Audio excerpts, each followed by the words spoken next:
Hello friend, इस video में हम बात करेंगे ऋग्वैदिक काल के बारे में। वैदिक सभ्यता को दो भागों में बांट कर पढ़ा जाता है। पहला भाग है पूर्व वैदिक काल यानी अर्ली वैदिक पीरियड।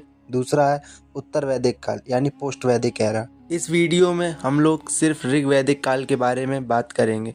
ऋग्वैदिक काल का समय काल 1500 ईसा पूर्व से लेकर 1000 ईसा पूर्व तक माना गया है। ऋग्वैदिक काल की सर्वाधिक जानकारी हमें ऋग्वेद से प्राप्त होती है।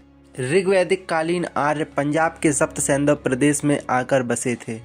ऋग्वेद के 10वें मंडल के सूक्त संख्या 75 में नदियों का उल्लेख मिलता है। सिंधु नदी का उल्लेख सर्वाधिक मिलता है, जबकि सरस्वती नदी को सबसे पवित्र नदी कहा गया। इसको नदीत्मा भी कहा गया है। ऋग्वैदिक काल में झेलम को बितिस्ता, चिनाब को अस्किनी, रावी को परुष्णी नदी कहा गया है। परुष्णी नदी के किनारे पर ही दशराग्य युद्ध का वर्णन मिलता है। व्यास को विपाशा कहा गया है, जबकि सतलुज नदी को सतुद्री कहा गया है।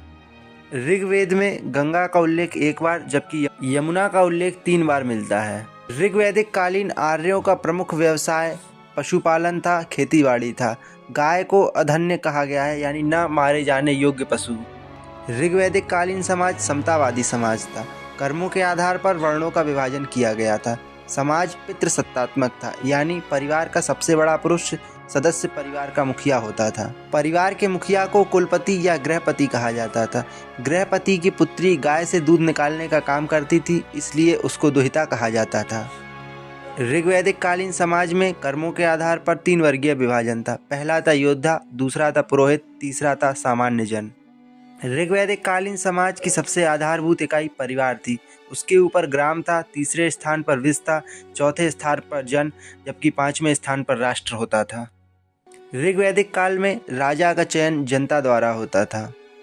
ऋग्वैदिक काल में महिलाओं की स्थिति बहुत अच्छी थी। महिलाएं उच्च शिक्षा ग्रहण करती थी। उदाहरण के तौर पर अपाला, घोषा, लोपामुद्रा अनेक विदुषी महिलाएं ऋग्वैदिक काल में हुई। ऋग्वैदिक समाज में पुनर्विवाह होते थे, जबकि सती प्रथा, पर्दा प्रथा, वैश्या प्रथा नहीं थी। ऋग्वैदिक समाज में नियोग प्रथा होती थी। ऋग्वैदिक कालीन आर्य अपने मनोरंजन के लिए रथ दौड़, मल्ल युद्ध, शिकार और वीणा वादन करते थे, जबकि ऋग्वेद में ध्रुत क्रीड़ा यानी जुए की निंदा की गई है। ऋग्वैदिक काल में 3 राजनीतिक संस्थाएं थी। पहली थी सभा, दूसरी थी समिति, तीसरी थी विदत। अगले वीडियो में हम जानेंगे उत्तर वैदिक काल के बारे में। तब तक आप बने रहिए हमारे साथ। चैनल को सब्सक्राइब कीजिए, वीडियो को लाइक कीजिए। जय हिंद, जय भारत, धन्यवाद।